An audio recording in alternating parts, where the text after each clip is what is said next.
Torrent group के UNM foundation ने 3 दशक पहले UN Mehta institute of cardiology and research centre से शुरुआत की थी।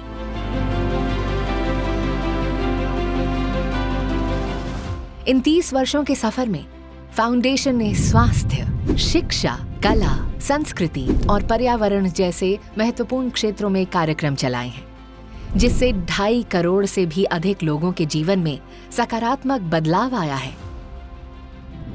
हमारा काम गुजरात, उत्तर प्रदेश और महाराष्ट्र में फैला है। हमारे लिए 2025 मजबूती, विस्तार और नई शुरुआतों का साल था। यूएनएम फाउंडेशन ने स्वास्थ्य के क्षेत्र में कई बड़ी गतिविधियां शुरू की।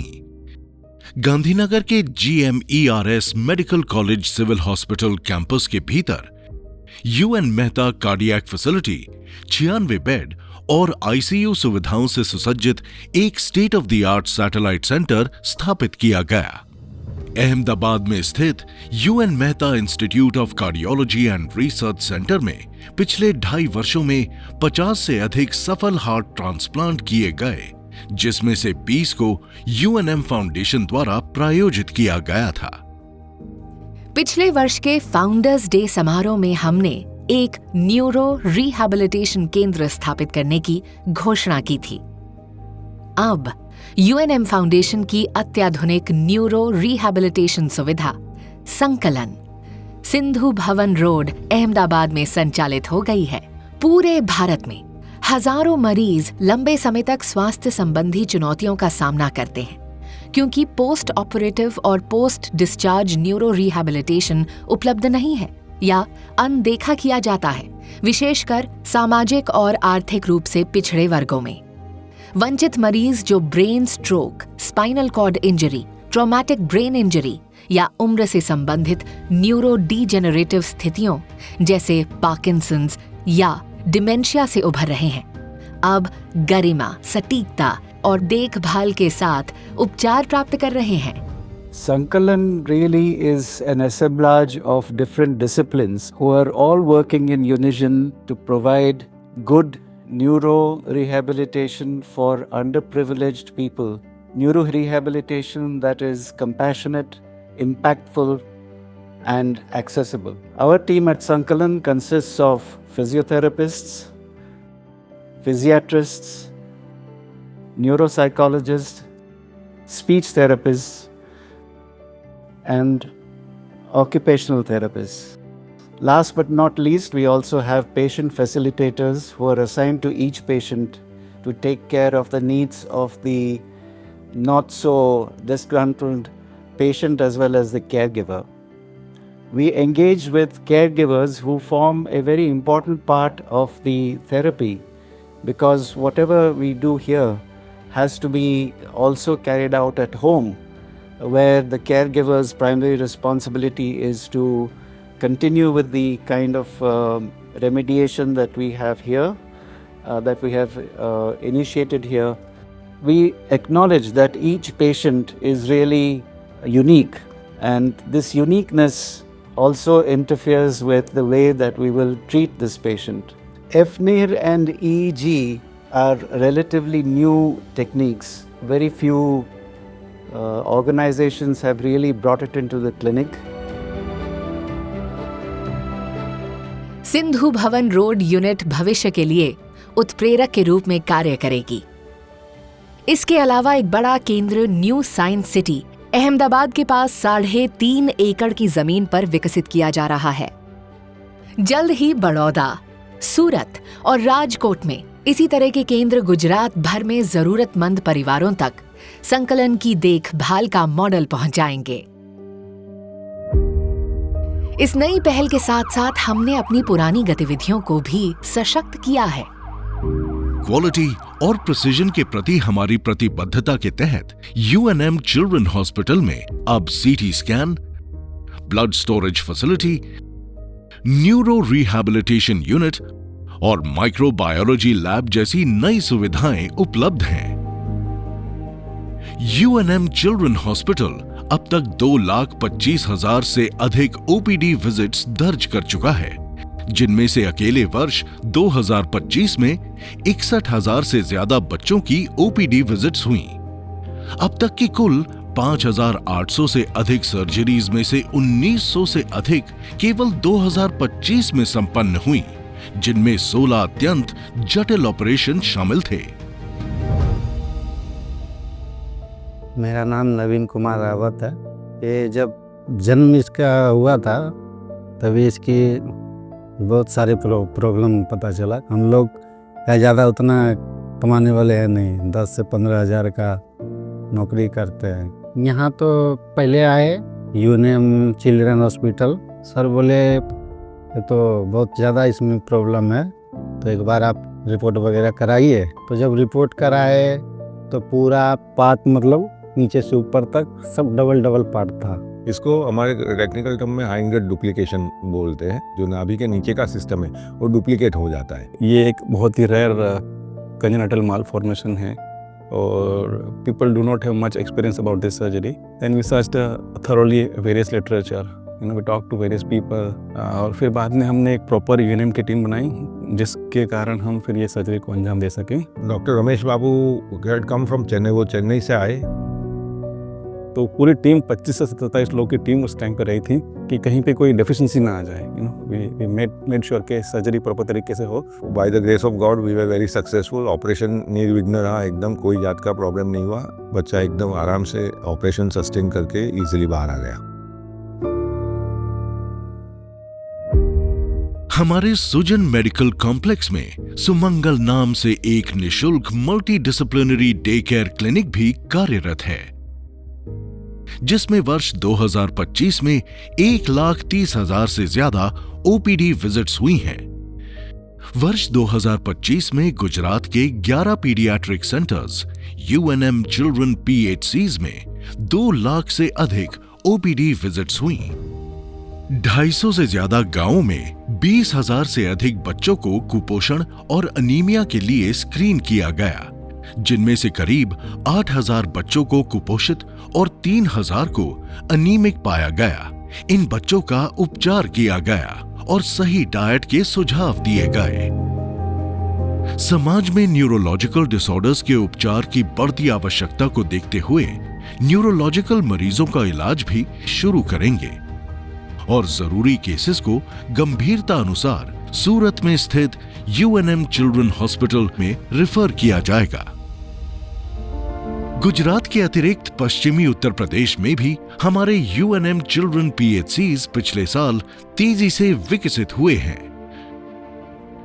2025 में हमने बाहा, हाथरस, किरावली और सैया में नए यूएनएम चिल्ड्रन पीएचसीज की शुरुआत की। पश्चिमी उत्तर प्रदेश के यूएनएम चिल्ड्रन पीएचसीज में कुल 32,000 से अधिक ओपीडी विजिट्स हुई।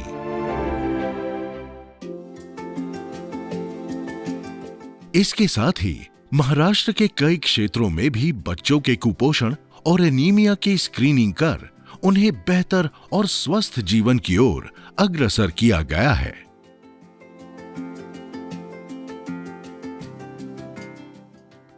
हमारी आउटरीच गतिविधियों के तहत गुजरात, उत्तर प्रदेश और महाराष्ट्र में स्वास्थ्य और स्वच्छता के प्रति जागरूकता बढ़ाने में महत्वपूर्ण भूमिका निभाई है।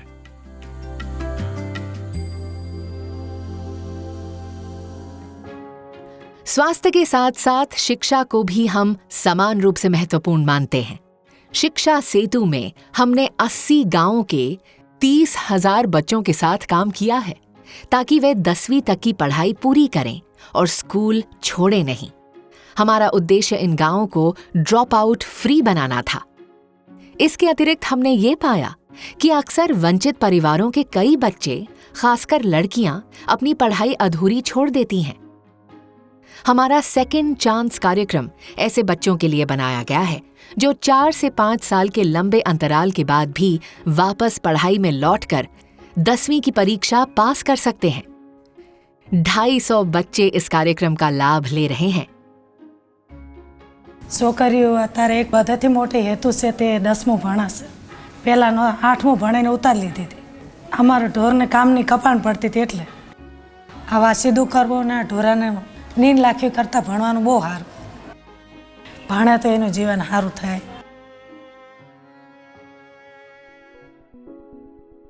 शारदा शीश पहल के तहत यूएनएम फाउंडेशन स्कूल्स में state of the art infrastructure विकसित करने के साथ ही इन स्कूल्स को सर्वांगीण शैक्षणिक सहायता भी प्रदान कर रहा है.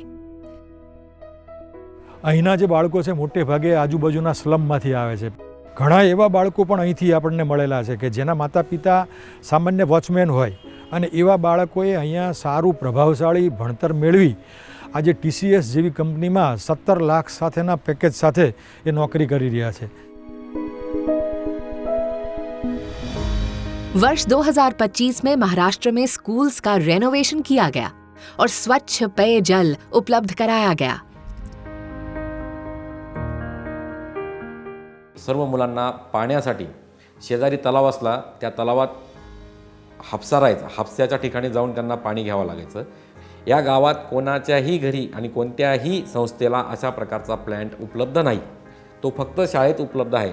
असा सर्व लोकांना कुतूहल निर्माण झाला आणि त्याच्यामुळे विद्यार्थ्यांच्या पालकांनासुद्धा चांगलं वाटलं की आपल्या मुलाला शुद्ध पाणी आपल्या घरापेक्षा शाळेत मिळतं.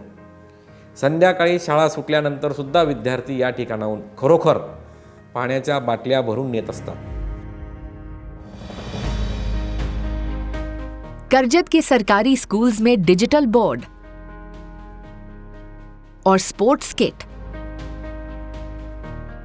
तथा मालेगांव के सरकारी स्कूलों में कंप्यूटर की सुविधाएं उपलब्ध कराई गईं. तर हे मोहमालवाडी हे गाव अक्षरशः सह्याद्री डोंगराच्या अगदी पायथ्याशी आहे.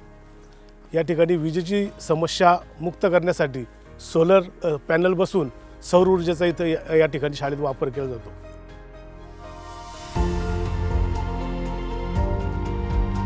वोकेशनल ट्रेनिंग प्रोग्राम के तहत महिलाओं को आर्थिक रूप से सशक्त बनाने की दिशा में उन्हें सिलाई का कौशल सिखाते हैं और उन्हें प्रोडक्शन हाउसेज में काम दिलवाकर निरंतर रोजगार सुनिश्चित करने का प्रयास कर रहे हैं.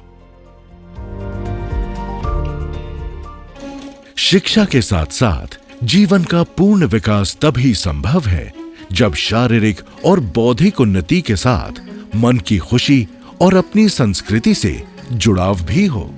और ये काम करता है यूएनएम फाउंडेशन का अत्यंत लोकप्रिय कार्यक्रम अभिव्यक्ति द सिटी आर्ट्स प्रोजेक्ट.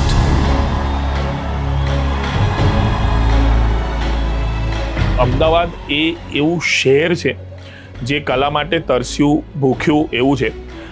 એને અભિવ્યક્તિ નામની એક વસ્તુ મળી. So it has become an incredibly intimate event for the entire city. 2025 में हमने अब तक का सबसे सफल संस्करण पेश किया, जहां भारत के 45 शहरों और 16 राज्यों से 1100 से अधिक कलाकारों ने कुल 177 नए और विभिन्न प्रोडक्शंस प्रस्तुत किए. 4 लाख से अधिक लोगों ने 15 दिनों में इस प्रोजेक्ट का आनंद लिया. आप जब अभिव्यक्ति में जाके बाहर आते हैं तो आप एक अलग इंसान बन के आते हैं. इस 7वें संस्करण को 5 कुशल क्यूरेटर्स ने तराशा और एक्सपर्ट्स ने मेंटरशिप दी. यंगर आर्टिस्ट માટે તો it's a great thing, but even for experienced artists sometimes it's a very new experience. અને મને એટલે જ એવું લાગે છે કે આવા ફેસ્ટિવલ્સમાંથી તમે ભવિષ્યના આર્ટિસ્ટ તૈયાર થતા હોય હંમેશા. 7वें संस्करण में गुजरात यूनिवर्सिटी और अटीरा के साथ हमने श्रेयस स्कूल को एक नए वेन्यू के रूप में जोड़ा और क्यूआर आधारित डिजिटल रजिस्ट्रेशन से एंट्री और भी तेज व आसान हुई.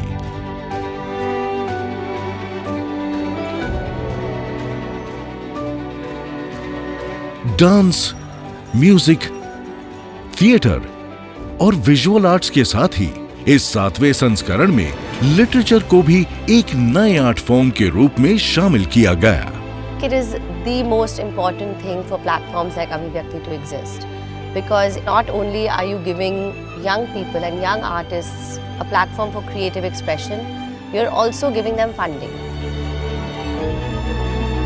अभिव्यक्ति अब तक कुल 2500 से ज्यादा कलाकारों को सपोर्ट कर चुका है और 550 से ज्यादा ओरिजिनल प्रोडक्शंस को प्रीमियर कर चुका है। बीते 7 एडिशंस में अभिव्यक्ति ने 10 लाख से भी अधिक लोगों के दिलों को छुआ है और उन्हें अपनी प्रस्तुतियों का अद्भुत अनुभव दिया है। एडिशन 7 उस स्तर पे लेके चला गया आर्ट को जो कि बहुत ही फ्यूचरिस्टिक है, जो अहेड ऑफ इट्स टाइम है, जो सिर्फ आज के लिए ही रेलेवेंट नहीं है बट आने वाले कई दशकों के लिए रेलेवेंट है। अभिव्यक्ति ने गुजरात के वडोदरा, सूरत, राजकोट और भुज जैसे शहरों में भी अपने रंग बिखेरे हैं। ઓડિયન્સનું ઘડતર થઈ રહ્યું છે, આર્ટિસ્ટનું ઘડતર થઈ રહ્યું છે તો થઈ જ રહ્યું છે, પણ સમાજનું એક આખા સમાજનું ઘડતર થઈ રહ્યું છે। એ લેવલનું મેગ્નિટ્યુડ વાળું એક આર્ટિસ્ટિક ઇન્ટરવેન્શન છે અભિવ્યક્તિ।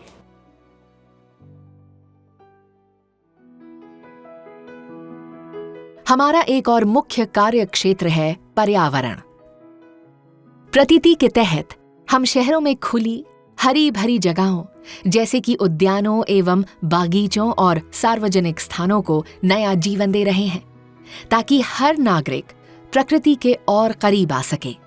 प्रतीति पार्क्स शहर को सुंदर बनाने के साथ ही प्रदूषण को कम करते हैं, बारिश का पानी जमा करते हैं और कार्बन तथा प्रदूषकों को सोखकर हवा की गुणवत्ता सुधारने में मदद करते हैं। ये सभी के लिए अपनी स्पेस प्रदान करते हैं जहां जॉगिंग और फिटनेस के साथ साथ शांति से बैठने और सामाजिक तौर पर जुड़ने के लिए एक सुंदर परिवेश मिलता है। प्रतीति के अंतर्गत कुल 8,44,000 वर्ग मीटर विस्तार का विकास और मेंटेनेंस किया गया है। इनमें शामिल है अहमदाबाद, सूरत और दमन के 17 पार्क्स, जिनका लाभ अब तक 2 करोड़ से अधिक लोग उठा चुके हैं। हमने कुल 3,38,000 से अधिक पेड़ पौधे लगाए हैं, जिससे इन पार्क्स में हरियाली की औसत 54% तक बढ़ी है। 31 अगस्त 2025 को माननीय गृह मंत्री श्री अमित शाह ने सरदार बाग का उद्घाटन किया। ये 15वीं सदी की एक ऐतिहासिक जगह है जिसे अब पब्लिक ग्रीन स्पेस के रूप में फिर से जीवंत किया गया है, नए और सुंदर लैंडस्केप्स और सुविधाओं के साथ। प्रतीति के तहत विकसित कई गार्डन्स हेल्थ और फिटनेस एक्टिविटीज जैसी सामाजिक गतिविधियों के प्रमुख केंद्र बन गए हैं। સિટીની વચ્ચે એટલું સરસ ક્રિએટ કરીને આપ્યું છે કે બહાર જોઈએ તો એટલા બધા ટ્રાફિક અને કોલાહલ, એની વચ્ચે આ સુંદર પ્લેસ એમણે ક્રિએટ સિટી માટે કરી આપ્યું છે, એટલે હું એમની બહુ જ ગ્રેટફુલ છું। ધ આઈડિયા ઇઝ અમે દર સન્ડે મળીને વાંચીએ, કાં તો જેને જે કરવું હોય લખતા હોય છે, લોકો આર્ટ કરતા હોય। It's a completely different feeling to read a book while birds are chirping in the background. River front के पास स्थित हेरिटेज गार्डन भी अब इनॉग्रेशन के लिए तैयार है। प्रतीति के तहत हमारा एक और महत्वपूर्ण प्रोजेक्ट है अडालज क्लोवर लीफ इंटरचेंज, जहां पर हमने 1,60,000 वर्ग मीटर से अधिक क्षेत्र में एक अर्बन ग्रोव बनाने की पहल की है।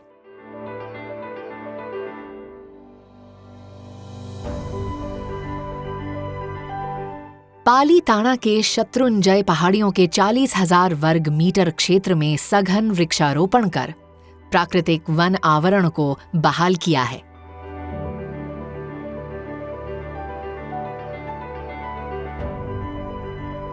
आध्यात्मिक यात्रा को सुखद बनाने हेतु मंदिर मार्ग के दोनों ओर हरित पट्टी विकसित की जा रही है।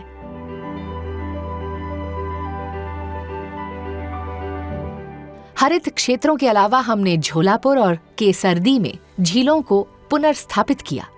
एक सफल झील उद्धार से शुरू हुआ एक संकल्प अब एक विशाल प्रतिबद्धता बन चुका है। वर्ष 2025 में हमने अहमदाबाद और गांधीनगर के आसपास 69 झीलों के रखरखाव की बड़ी जिम्मेदारी ली है। हमारे अब तक के प्रयास भविष्य के बड़े लक्ष्यों की मजबूत नींव तैयार करते हैं। इसके साथ ही हमने नई परियोजनाओं का काम करना शुरू किया है। स्वास्थ्य के क्षेत्र में हम गुजरात सरकार के साथ एक स्ट्रेटेजिक पार्टनरशिप करते हुए व्यारा में पीपीपी मॉडल के अंतर्गत UNM medical college and general hospital स्थापित कर रहे हैं। शहरी विकास में अहमदाबाद के 42 किलोमीटर लंबे एसजी हाईवे के लैंडस्केप और अमेनिटीज का डिजाइन, 900 सीटों वाले टाउन हॉल का नवीनीकरण और वीएस क्रेमेटोरियम का आधुनिकीकरण प्रमुख है। हमारा सफर आगे भी इसी जज्बे और प्रतिबद्धता के साथ जारी रहेगा। ये सब यूएनएम टीम के अथक प्रयासों, टॉरेंट ग्रुप के सपोर्ट और गवर्नमेंट बॉडीज तथा कम्युनिटीज के सहयोग से ही संभव हो पाया है। हम उनके समर्पण और प्रयासों के लिए अत्यंत कृतज्ञ हैं।